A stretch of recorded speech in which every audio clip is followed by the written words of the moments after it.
8. The Adventure of the Speckled Band.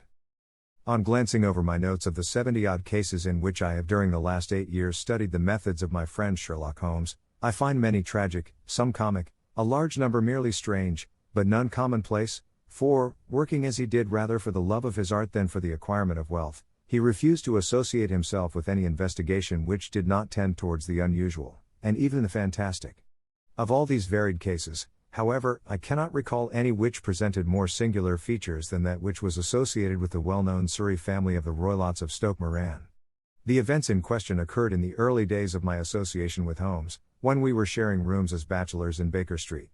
It is possible that I might have placed them upon record before, but a promise of secrecy was made at the time, from which I have only been freed during the last month by the untimely death of the lady to whom the pledge was given.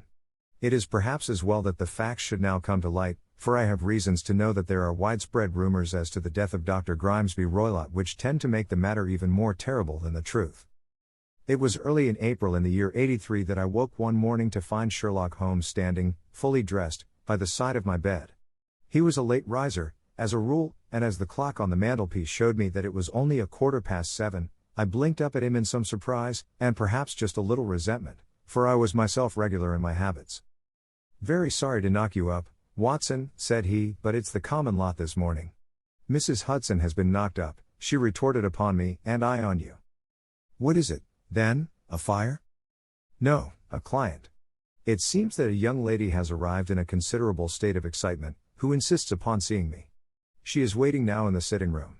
Now, when young ladies wander about the metropolis at this hour of the morning, and knock sleepy people up out of their beds, I presume that it is something very pressing which they have to communicate. Should it prove to be an interesting case, you would, I am sure, wish to follow it from the outset. I thought, at any rate, that I should call you and give you the chance. My dear fellow, I would not miss it for anything." I had no keener pleasure than in following Holmes in his professional investigations, and in admiring the rapid deductions, as swift as intuitions, and yet always founded on a logical basis with which he unraveled the problems which were submitted to him. I rapidly threw on my clothes and was ready in a few minutes to accompany my friend down to the sitting room. A lady dressed in black and heavily veiled, who had been sitting in the window, rose as we entered.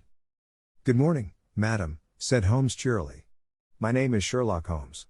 This is my intimate friend and associate, Dr. Watson, before whom you can speak as freely as before myself. Ha! I am glad to see that Mrs. Hudson has had the good sense to light the fire. Pray draw up to it, and I shall order you a cup of hot coffee, for I observe that you are shivering." "It is not cold which makes me shiver," said the woman in a low voice, changing her seat as requested. "What, then?" "It is fear, Mr. Holmes. It is terror." She raised her veil as she spoke, and we could see that she was indeed in a pitiable state of agitation, her face all drawn and grey, with restless frightened eyes, like those of some hunted animal. Her features and figure were those of a woman of 30, but her hair was shot with premature grey, and her expression was weary and haggard. Sherlock Holmes ran her over with one of his quick, all-comprehensive glances. "You must not fear," said he soothingly, bending forward and patting her forearm. "We shall soon set matters right, I have no doubt. You have come in by train this morning, I see." "You know me, then?" "No, but I observed the second half of a return ticket in the palm of your left glove. You must have started early, and yet you had a good drive in a dog-cart, along heavy roads, before you reached the station." The lady gave a violent start and stared in bewilderment at my companion. "There is no mystery, my dear madam," said he, smiling. "The left arm of your jacket is spattered with mud in no less than 7 places. The marks are perfectly fresh. There is no vehicle save a dog-cart which throws up mud in that way, and then only when you sit on the left-hand side of the driver. Whatever your reasons may be, you are perfectly correct," said she. "I started from home before 6, reached Leatherhead at 20 past, and came in by the first train to Waterloo. Sir, I can stand this strain no longer, I shall go mad if it continues. I have no one to turn to, none, save only one, who cares for me, and he, poor fellow, can be of little aid. I have heard of you, Mr. Holmes, I have heard of you from Mrs. Farintosh, whom you helped in the hour of her sore need.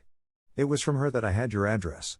Oh, sir, do you not think that you could help me, too, and at least throw a little light through the dense darkness which surrounds me? At present it is out of my power to reward you for your services, but in a month or 6 weeks I shall be married, with the control of my own income, and then at least you shall not find me ungrateful." Holmes turned to his desk and, unlocking it, drew out a small casebook, which he consulted. "Farintosh," said he. "Ah yes, I recall the case, it was concerned with an opal tiara.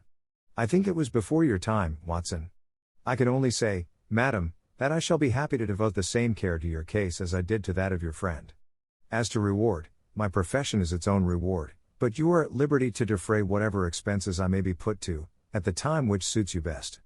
And now I beg that you will lay before us everything that may help us in forming an opinion upon the matter." "Alas," replied our visitor, "the very horror of my situation lies in the fact that my fears are so vague, and my suspicions depend so entirely upon small points, which might seem trivial to another, that even he to whom of all others I have a right to look for help and advice looks upon all that I tell him about it as the fancies of a nervous woman. He does not say so, but I can read it from his soothing answers and averted eyes. But I have heard, Mr. Holmes, that you can see deeply into the manifold wickedness of the human heart. You may advise me how to walk amid the dangers which encompass me." "I am all attention, madam. My name is Helen Stoner, and I am living with my stepfather, who is the last survivor of one of the oldest Saxon families in England, the Roylotts of Stoke Moran, on the western border of Surrey." Holmes nodded his head. "The name is familiar to me," said he. "The family was at one time among the richest in England, and the estates extended over the borders into Berkshire in the north, and Hampshire in the west. In the last century, however, 4 successive heirs were of a dissolute and wasteful disposition, and the family ruin was eventually completed by a gambler in the days of the Regency. Nothing was left save a few acres of ground, and the 200-year-old house, which is itself crushed under a heavy mortgage. The last squire dragged out his existence there, living the horrible life of an aristocratic pauper, but his only son, my stepfather, seeing that he must adapt himself to the new conditions, obtained an advance from a relative, which enabled him to take a medical degree and went out to Calcutta, where, by his professional skill and his force of character, he established a large practice. In a fit of anger, however, caused by some robberies which had been perpetrated in the house, he beat his native butler to death and narrowly escaped a capital sentence. As it was, he suffered a long term of imprisonment and afterwards returned to England a morose and disappointed man. When Dr. Roylott was in India he married my mother, Mrs. Stoner, the young widow of Major General Stoner, of the Bengal Artillery. My sister Julia and I were twins, and we were only 2 years old at the time of my mother's remarriage. She had a considerable sum of money, not less than £1,000 a year, and this she bequeathed to Dr. Roylott entirely while we resided with him, with a provision that a certain annual sum should be allowed to each of us in the event of our marriage. Shortly after our return to England my mother died. She was killed 8 years ago in a railway accident near Crewe. Dr. Roylott then abandoned his attempts to establish himself in practice in London and took us to live with him in the old ancestral house at Stoke Moran. The money which my mother had left was enough for all our wants, and there seemed to be no obstacle to our happiness. But a terrible change came over our stepfather about this time. Instead of making friends and exchanging visits with our neighbors, who had at first been overjoyed to see a Roylott of Stoke Moran back in the old family seat, he shut himself up in his house and seldom came out save to indulge in ferocious quarrels with whoever might cross his path. Violence of temper approaching to mania has been hereditary in the men of the family, and in my stepfather's case it had, I believe, been intensified by his long residence in the tropics. A series of disgraceful brawls took place, 2 of which ended in the police court, until at last he became the terror of the village, and the folks would fly at his approach, for he is a man of immense strength, and absolutely uncontrollable in his anger. Last week he hurled the local blacksmith over a parapet into a stream, and it was only by paying over all the money which I could gather together that I was able to avert another public exposure. He had no friends at all save the wandering gypsies, and he would give these vagabonds leave to encamp upon the few acres of bramble-covered land which represent the family estate, and would accept in return the hospitality of their tents, wandering away with them sometimes for weeks on end. He has a passion also for Indian animals, which are sent over to him by a correspondent, and he has at this moment a cheetah and a baboon, which wander freely over his grounds and are feared by the villagers almost as much as their master.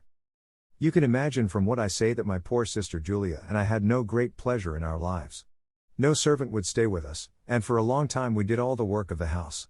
She was but 30 at the time of her death, and yet her hair had already begun to whiten, even as mine has. Your sister is dead, then? She died just 2 years ago, and it is of her death that I wish to speak to you. You can understand that, living the life which I have described, we were little likely to see anyone of our own age and position. We had, however, an aunt, my mother's maiden sister, Miss Honoria Westphale, who lives near Harrow, and we were occasionally allowed to pay short visits at this lady's house. Julia went there at Christmas 2 years ago, and met there a half-pay major of Marines, to whom she became engaged. My stepfather learned of the engagement when my sister returned and offered no objection to the marriage, but within a fortnight of the day which had been fixed for the wedding, the terrible event occurred which has deprived me of my only companion. Sherlock Holmes had been leaning back in his chair with his eyes closed and his head sunk in a cushion, but he half opened his lids now and glanced across at his visitor. "Pray be precise as to details," said he. "It is easy for me to be so, for every event of that dreadful time is seared into my memory. The manor house is, as I have already said, very old, and only one wing is now inhabited. The bedrooms in this wing are on the ground floor, the sitting rooms being in the central block of the buildings. Of these bedrooms the first is Dr. Roylott's, the second my sister's, and the third my own. There is no communication between them, but they all open out into the same corridor. Do I make myself plain?" "Perfectly so. The windows of the 3 rooms open out upon the lawn. That fatal night Dr. Roylott had gone to his room early, though we knew that he had not retired to rest, for my sister was troubled by the smell of the strong Indian cigars which it was his custom to smoke. She left her room, therefore, and came into mine, where she sat for some time, chatting about her approaching wedding. At 11 o'clock she rose to leave me, but she paused at the door and looked back.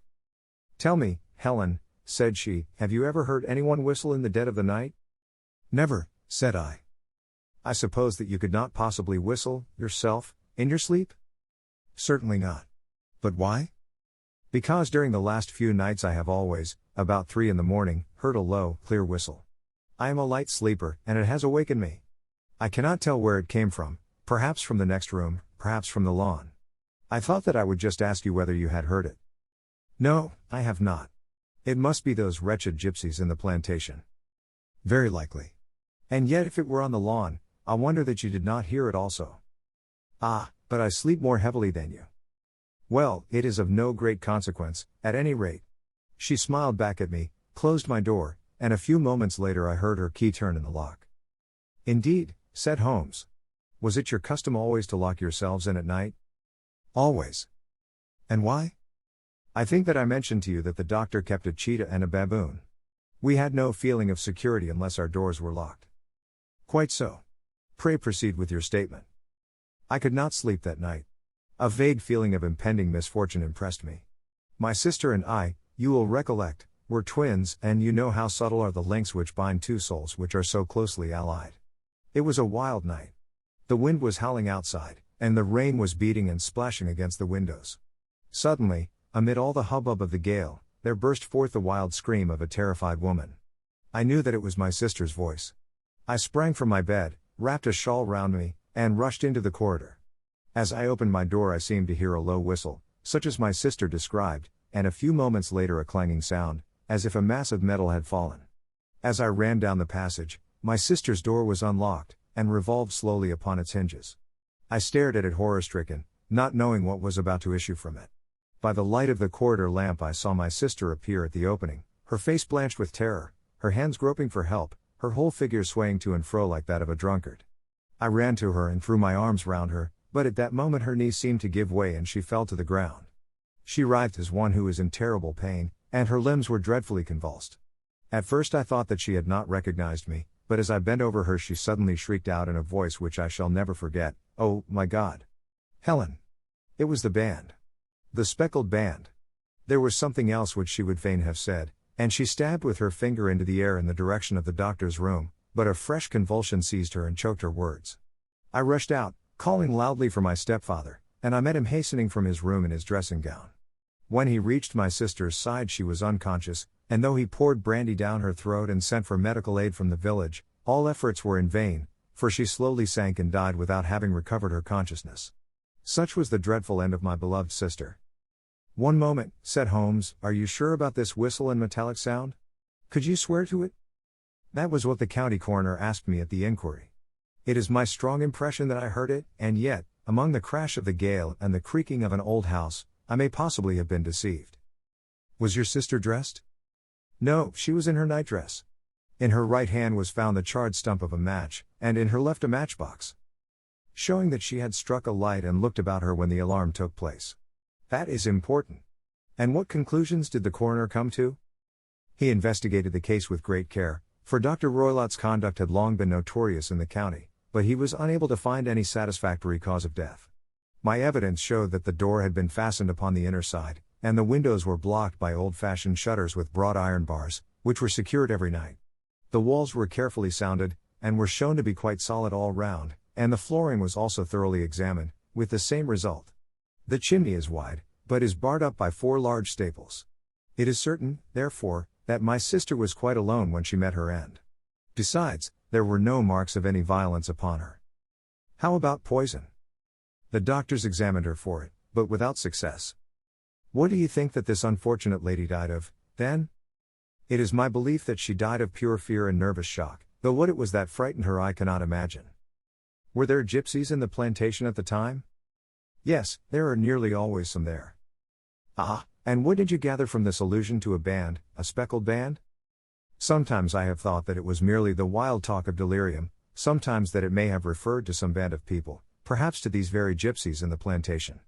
I do not know whether the spotted handkerchiefs which so many of them wear over their heads might have suggested the strange adjective which she used. Holmes shook his head like a man who is far from being satisfied. These are very deep waters, said he, pray go on with your narrative. 2 years have passed since then, and my life has been until lately lonelier than ever. A month ago, however, a dear friend, whom I have known for many years, has done me the honor to ask my hand in marriage.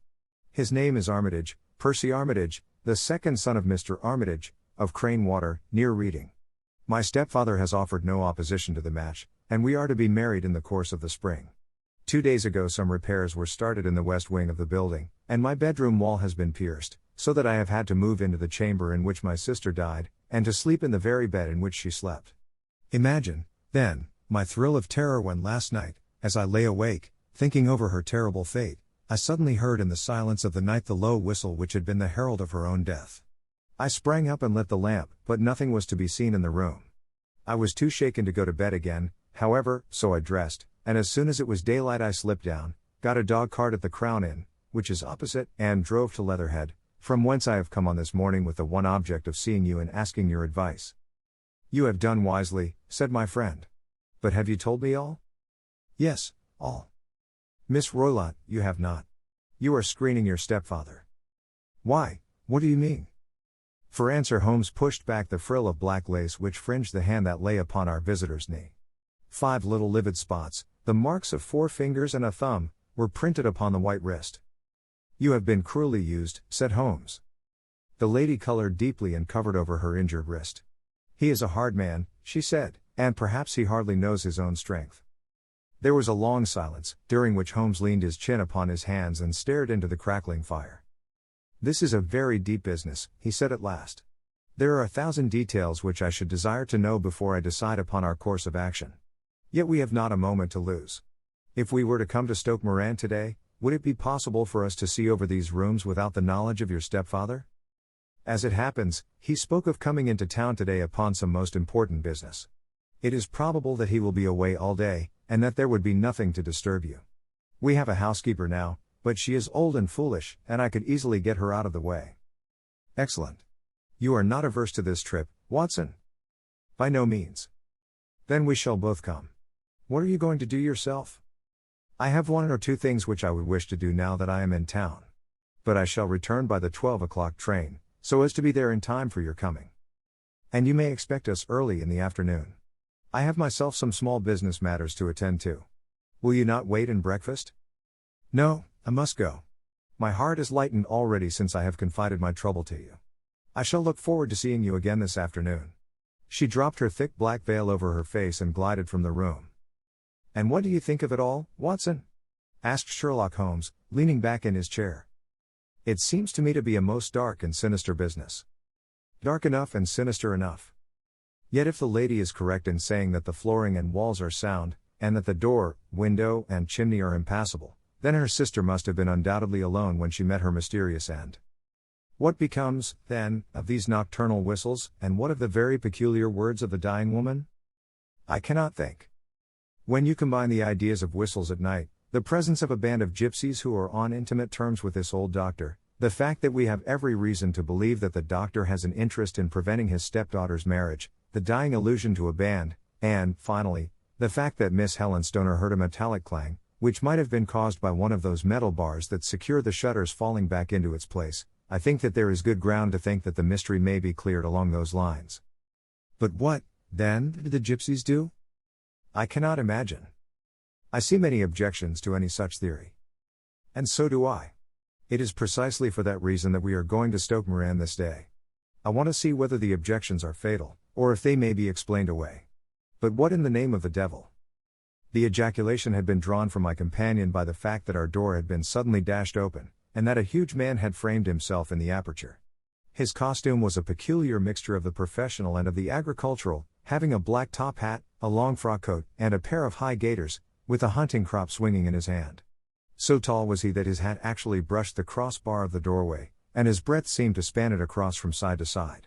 A large face, seared with 1,000 wrinkles, burned yellow with the sun, and marked with every evil passion, was turned from one to the other of us, while his deep-set, bile-shot eyes, and his high, thin, fleshless nose, gave him somewhat the resemblance to a fierce old bird of prey. "Which of you is Holmes?" asked this apparition. "My name, sir, but you have the advantage of me," said my companion quietly. "I am Dr. Grimesby Roylott, of Stoke Moran." "Indeed, doctor," said Holmes blandly. "Pray take a seat." "I will do nothing of the kind. My stepdaughter has been here. I have traced her. What has she been saying to you?" "It is a little cold for the time of the year," said Holmes.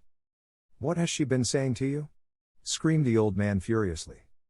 "But I have heard that the crocuses promise well," continued my companion imperturbably. "Ha! You put me off, do you?" said our new visitor, taking a step forward and shaking his hunting crop. "I know you, you scoundrel. I have heard of you before. You are Holmes, the meddler." My friend smiled. "Holmes, the busybody."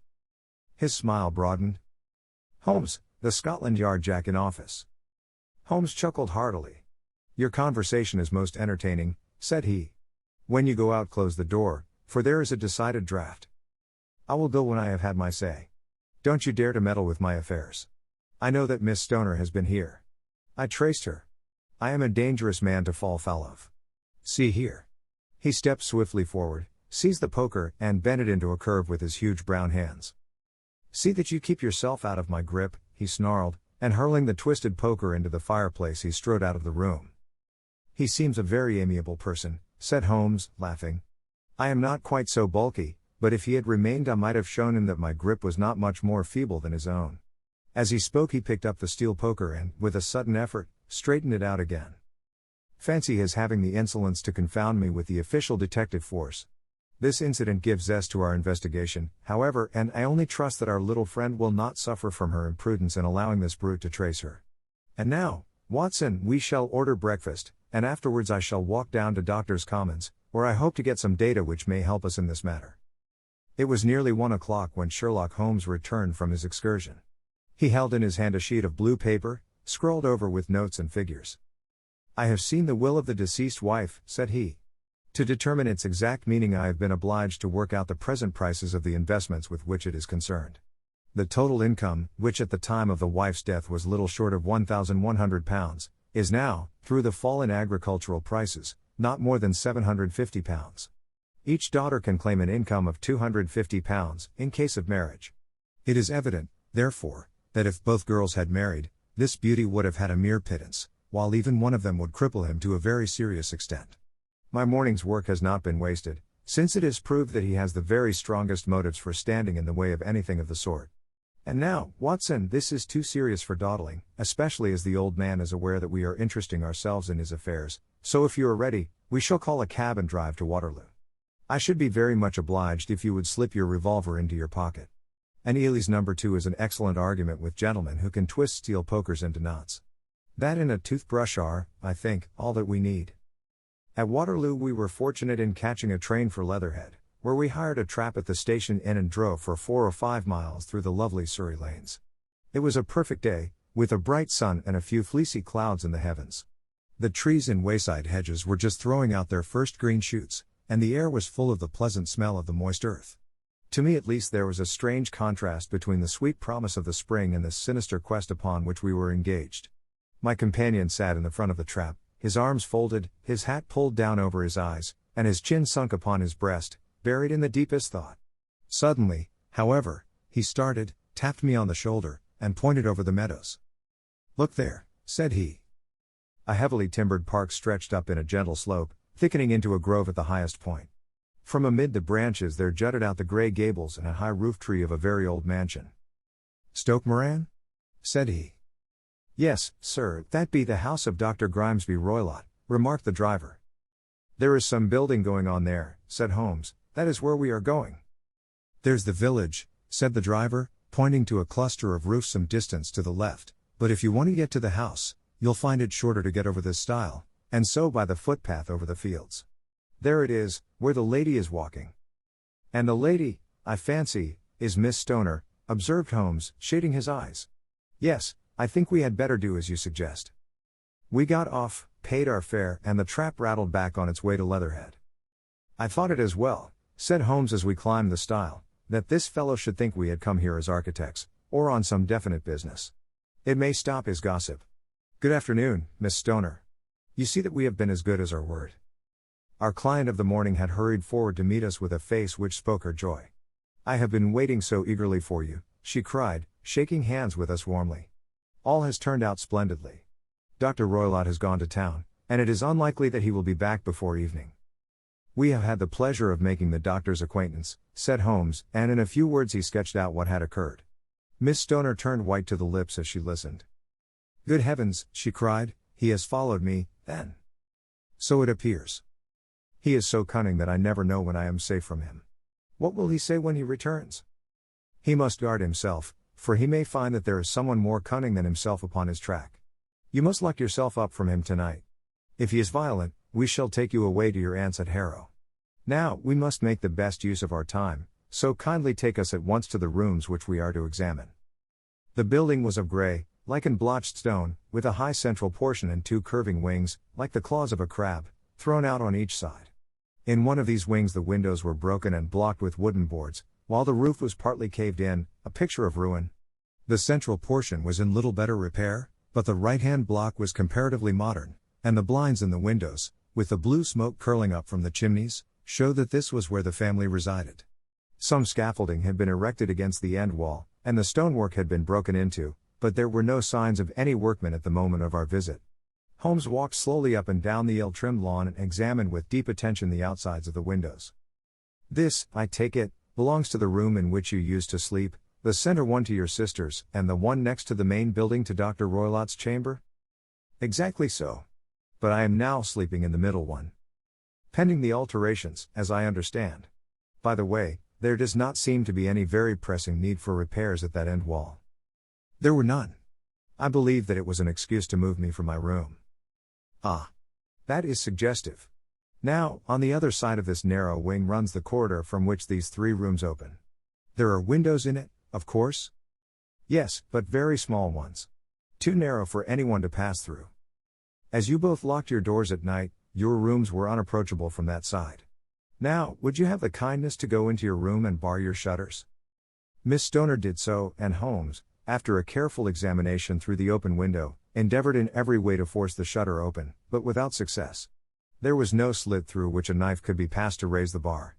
Then with his lens he tested the hinges, but they were of solid iron, built firmly into the massive masonry. Said he, scratching his chin in some perplexity, "my theory certainly presents some difficulties. No one could pass these shutters if they were bolted. Well, we shall see if the inside throws any light upon the matter." A small side door led into the whitewashed corridor from which the three bedrooms opened. Holmes refused to examine the third chamber, so we passed at once to the second, that in which Miss Stoner was now sleeping, and in which her sister had met with her fate. It was a homely little room, with a low ceiling and a gaping fireplace, after the fashion of old country houses. A brown chest of drawers stood in one corner, a narrow white counterpaned bed in another, and a dressing table on the left-hand side of the window. These articles, with two small wickerwork chairs, made up all the furniture in the room save for a square of Wilton carpet in the center. The boards round and the paneling of the walls were of brown, worm-eaten oak, so old and discolored that it may have dated from the original building of the house. Holmes drew one of the chairs into a corner and sat silent, while his eyes traveled round and up and down, taking in every detail of the apartment. "Where does that bell communicate with?" he asked at last, pointing to a thick bell rope which hung down beside the bed, that tassel actually lying upon the pillow. It goes to the housekeeper's room.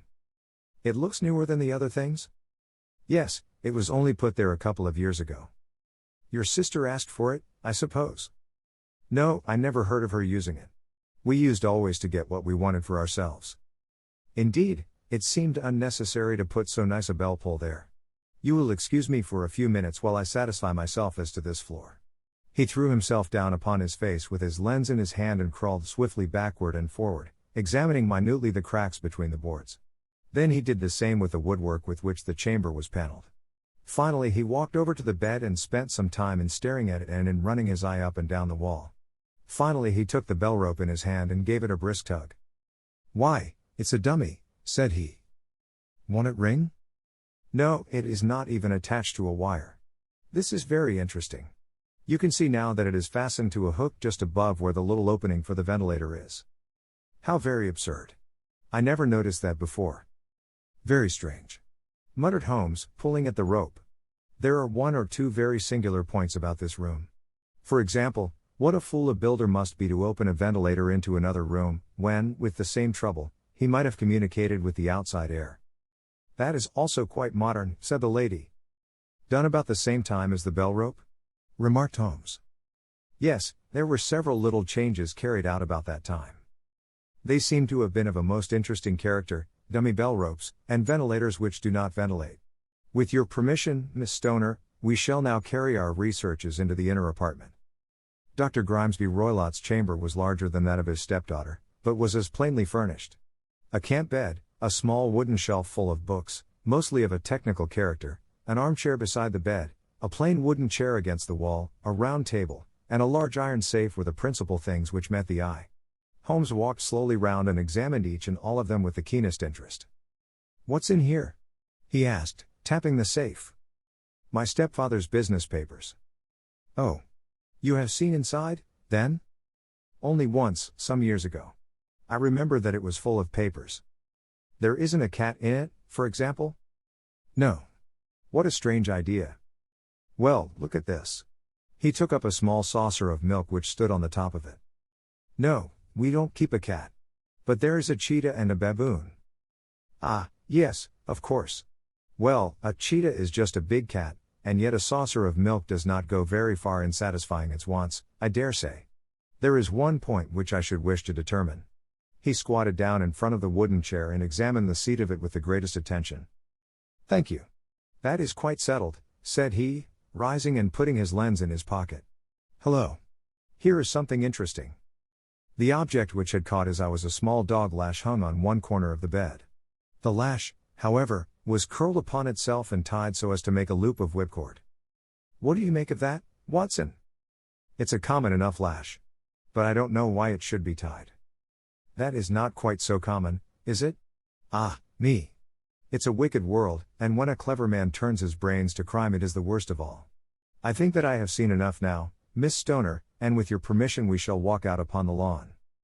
I had never seen my friend's face so grim or his brow so dark as it was when we turned from the scene of this investigation. We had walked several times up and down the lawn, neither Miss Stoner nor myself liking to break in upon his thoughts before he roused himself from his reverie. "It is very essential, Miss Stoner," said he, "that you should absolutely follow my advice in every respect." "I shall most certainly do so. The matter is too serious for any hesitation. Your life may depend upon your compliance. I assure you that I am in your hands. In the first place, both my friend and I must spend the night in your room." Both Miss Stoner and I gazed at him in astonishment. "Yes, it must be so. Let me explain. I believe that that is the village inn over there?" "Yes, that is the Crown." "Very good. Your windows would be visible from there?" "Certainly. You must confine yourself to your room, on pretense of a headache, when your stepfather comes back. Then when you hear him retire for the night, you must open the shutters of your window, undo the hasp, put your lamp there as a signal to us, and then withdraw quietly with everything which you are likely to want into the room which you used to occupy. I have no doubt that, in spite of the repairs, you could manage there for one night." "Oh, yes, easily. The rest you will leave in our hands." "But what will you do?" "We shall spend the night in your room, and we shall investigate the cause of this noise which has disturbed you." "I believe, Mr. Holmes, that you have already made up your mind," said Miss Stoner, laying her hand upon my companion's sleeve. Perhaps I have. Then, for pity's sake, tell me what was the cause of my sister's death. I should prefer to have clearer proofs before I speak. You can at least tell me whether my own thought is correct, and as she died from some sudden fright. No, I do not think so. I think that there was probably some more tangible cause. And now, Miss Stoner, we must leave you, for if Dr. Roylott returned and saw us, our journey would be in vain. Goodbye, and be brave, for if you will do what I have told you, you may rest assured that we shall soon drive away the dangers that threaten you. Sherlock Holmes and I had no difficulty in engaging a bedroom and sitting room at the Crown Inn. They were on the upper floor, and from our window we could command a view of the Avenue Gate, and of the inhabited wing of Stoke Moran Manor House. At dusk we saw Dr. Grimesby Roylott drive past, his huge form looming up beside the little figure of the lad who drove him. The boy had some slight difficulty in undoing the heavy iron gates, and we heard the hoarse roar of the doctor's voice and saw the fury with which he shook his clenched fists at him. The trap drove on, and a few minutes later we saw a sudden light spring up among the trees as the lamp was lit in one of the sitting rooms. Do you know, Watson, said Holmes as we sat together in the gathering darkness, I have really some scruples as to taking you tonight. There is a distinct element of danger. Can I be of assistance? Your presence might be invaluable. Then I shall certainly come. It is very kind of you. You speak of danger. You have evidently seen more in these rooms than was visible to me. No, but I fancy that I may have deduced a little more. I imagine that you saw all that I did. I saw nothing remarkable save the bell rope, and what purpose that could answer I confess is more than I can imagine. You saw the ventilator, too? Yes, but I do not think that it is such a very unusual thing to have a small opening between two rooms. It was so small that a rat could hardly pass through. I knew that we should find a ventilator before ever we came to Stoke Moran. My dear Holmes. Oh, yes, I did. You remember in her statement she said that her sister could smell Dr. Roylott's cigar. Now, of course that suggested at once that there must be a communication between the two rooms. It could only be a small one, or it would have been remarked upon at the coroner's inquiry. I deduced a ventilator. But what harm can there be in that? Well, there is at least a curious coincidence of dates. A ventilator is made, a cord is hung, and a lady who sleeps in the bed dies. Does not that strike you? I cannot as yet see any connection. Did you observe anything very peculiar about that bed? No. It was clamped to the floor. Did you ever see a bed fastened like that before? I cannot say that I have. The lady could not move her bed. It must always be in the same relative position to the ventilator and to the rope, or so we may call it, since it was clearly never meant for a bell pull. Holmes, I cried, I seem to see dimly what you are hinting at. We are only just in time to prevent some subtle and horrible crime. Subtle enough and horrible enough. When a doctor does go wrong he is the first of criminals. He has nerve and he has knowledge. Palmer and Pritchard were among the heads of their profession. This man strikes even deeper, but I think, Watson, that we shall be able to strike deeper still. But we shall have horrors enough before the night is over. For goodness sake let us have a quiet pipe and turn our minds for a few hours to something more cheerful. About 9 o'clock the light among the trees was extinguished, and all was dark in the direction of the manor house. 2 hours passed slowly away, and then, suddenly, just at the stroke of 11, a single bright light shone out right in front of us. That is our signal, said Holmes, springing to his feet. It comes from the middle window. As we passed out he exchanged a few words with the landlord, explaining that we were going on a late visit to an acquaintance, and that it was possible that we might spend the night there. A moment later we were out on the dark road, a chill wind blowing in our faces, and one yellow light twinkling in front of us through the gloom to guide us on our somber errand. There was little difficulty in entering the grounds, for unrepaired breaches gaped in the old park wall. Making our way among the trees, we reached the lawn, crossed it, and were about to enter through the window when out from a clump of laurel bushes there darted what seemed to be a hideous and distorted child, who threw itself upon the grass with writhing limbs and then ran swiftly across the lawn into the darkness. My God! I whispered, did you see it? Holmes was for the moment as startled as I. His hand closed like a vice upon my wrist in his agitation. Then he broke into a low laugh and put his lips to my ear. It is a nice household, he murmured. That is the baboon. I had forgotten the strange pets which the doctor affected. There was a cheetah, too, perhaps we might find it upon our shoulders at any moment. I confess that I felt easier in my mind when, after following Holmes' example and slipping off my shoes, I found myself inside the bedroom. My companion noiselessly closed the shutters, moved the lamp onto the table, and cast his eyes round the room. All was as we had seen it in the daytime. Then creeping up to me and making a trumpet of his hand, he whispered into my ear again so gently that it was all that I could do to distinguish the words. The least sound would be fatal to our plans. I nodded to show that I had heard. We must sit without light. He would see it through the ventilator. I nodded again.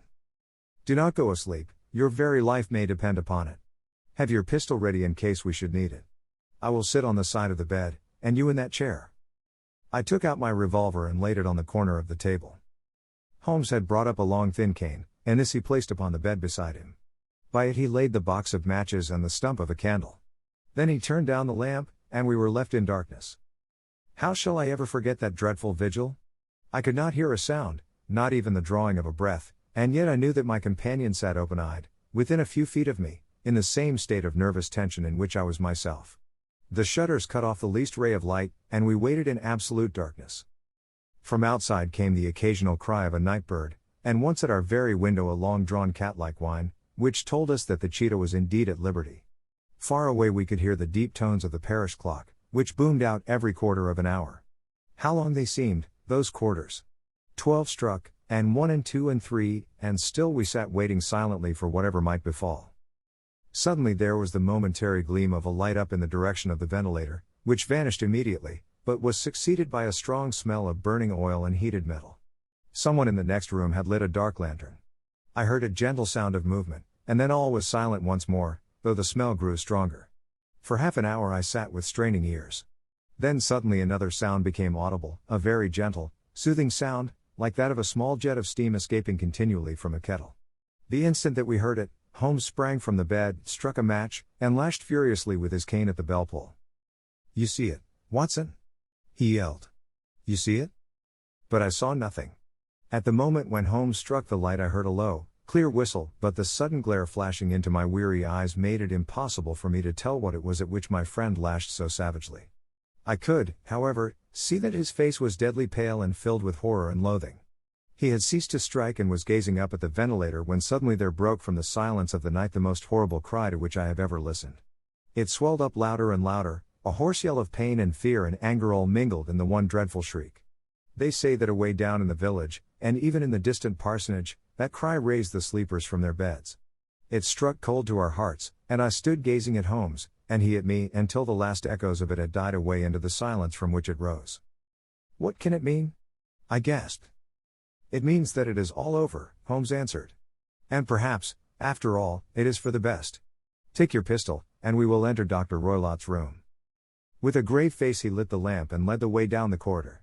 Twice he struck at the chamber door without any reply from within. Then he turned the handle and entered, I at his heels, with the cocked pistol in my hand. It was a singular sight which met our eyes. On the table stood a dark lantern with the shutter half open, throwing a brilliant beam of light upon the iron safe, the door of which was ajar. Beside this table, on the wooden chair, sat Dr. Grimesby Roylott clad in a long grey dressing gown, his bare ankles protruding beneath, and his feet thrust into red heelless Turkish slippers. Across his lap lay the short stock with the long lash which we had noticed during the day. His chin was cocked upward and his eyes were fixed in a dreadful, rigid stare at the corner of the ceiling. Round his brow he had a peculiar yellow band, with brownish speckles, which seemed to be bound tightly round his head.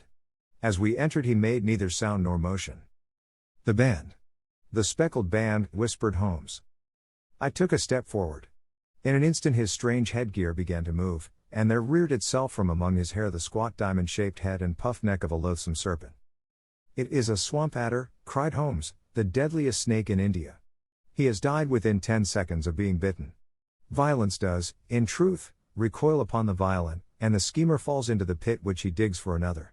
Let us thrust this creature back into its den, and we can then remove Miss Stoner to some place of shelter and let the county police know what has happened.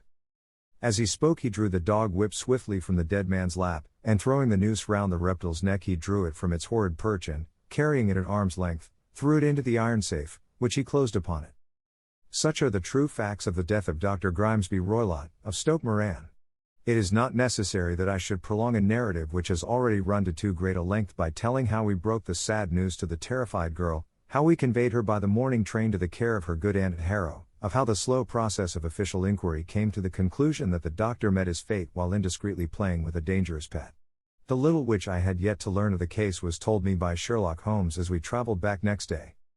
I had, said he, come to an entirely erroneous conclusion which shows, my dear Watson, how dangerous it always is to reason from insufficient data. The presence of the gypsies, and the use of the word band, which was used by the poor girl, no doubt, to explain the appearance which she had caught a hurried glimpse of by the light of her match, were sufficient to put me upon an entirely wrong scent. I can only claim the merit that I instantly reconsidered my position when, however, it became clear to me that whatever danger threatened an occupant of the room could not come either from the window or the door. My attention was speedily drawn, as I have already remarked to you, to this ventilator, and to the bell rope which hung down to the bed.